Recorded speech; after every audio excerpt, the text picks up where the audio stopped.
Պարոն Ավետիսյան, ես հարց ունեմ ձեզ կապված պետական գույքի կառավարման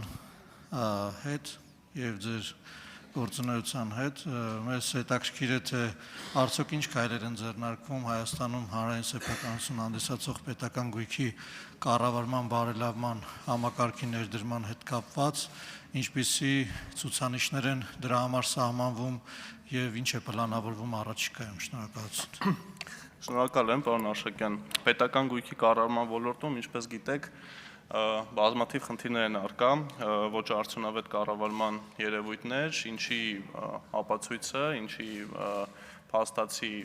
տեսարանը մենք կարող ենք տեսնել պետական գույք հանդիսացող շինությունների, շենքերի վիճակի վերաբերյալ եւ պետական կազմակերպությունների ֆինանսական ցուցանիշների մեջ։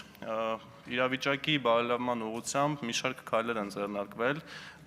2018 թվականից սկսած, որոնք իրենց դրական արդյունքը արդեն սկսել են ցույց տալ։ Ընդունվել է պետական գույքի կառավարման նոր հայեցակարգ, որը մենք այս տարի կբարելավենք, կբարեփոխենք, կներդնենք պետական գույքի կառավարման օտարման, մասնավորեցման ավելի ճկուն մեխանիզմներ, ինչպես նաև կառավարության ծրագրով առաջին անգամ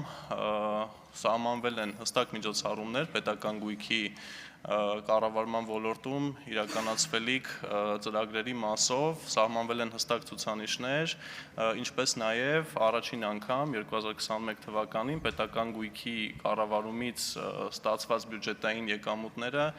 ավելացվել են պետական բյուջեին որպես առանձին եկամտային տող, ինչի կատարման ուղղությամբ հիմա իրականացնում ենք աշխատանքներ եւ արդեն առաջիկա ընթացիկ տարվա ավարտին ցուցանիշները կարծում եմ արդեն ակնհայտ կլինեն։ Այս տարի արդեն ունենք բազմակի աճ պետական բյուջեի եկամուտների մասով, համեմատած թե նախորդ տարվա, թե նախորդ կարելի ասել նույնիսկ տասնամյակի համեմատ, այսինքն ակնհայտ առաջընթաց արդեն կառավարության գործողությունները ակնհայտ ցուցանիշների տեսքով կարելի է արդեն արձանագրել եւ առաջիկայում ցուցանիշները փորձենք ավելի մեծացնել։ Շնորհակալություն։ Շնորհակալություն, պարոն Ավետիսյան, ես ի շարունակություն նաեւ այդ ռեֆորմների, որոնց մասին դուք խոսում եք, կուզենայի նաեւ լսել այն մասին, թե ստանդարտների ներդրման, նաև պետական գույքի կառավարման տեսանկյունից միայն անշարժ գույքի չէ, նաև շարժական գույքի եւ գերատեսչությունների կողմից դրանց շահագործման պայմանների ստանդարտների, թե որ պետական կառույցներում ինչպիսիք պիտի լինեն եւ դրանք ինչպես պիտի շահագործվեն, այս մասով արդյոք կան նորություններ, որովհետեւ մենք շարունակաբար տեսնում ենք, որ մեր քաղաքականությունը այսպես կոչված պատավատապետությունից դեպի ավելի պատասխանատու շարժական գույքի օգտագործման տեսանկյունից որոշ գերատեսչություններ թերանում են, որոշները ավելի գերազանցապես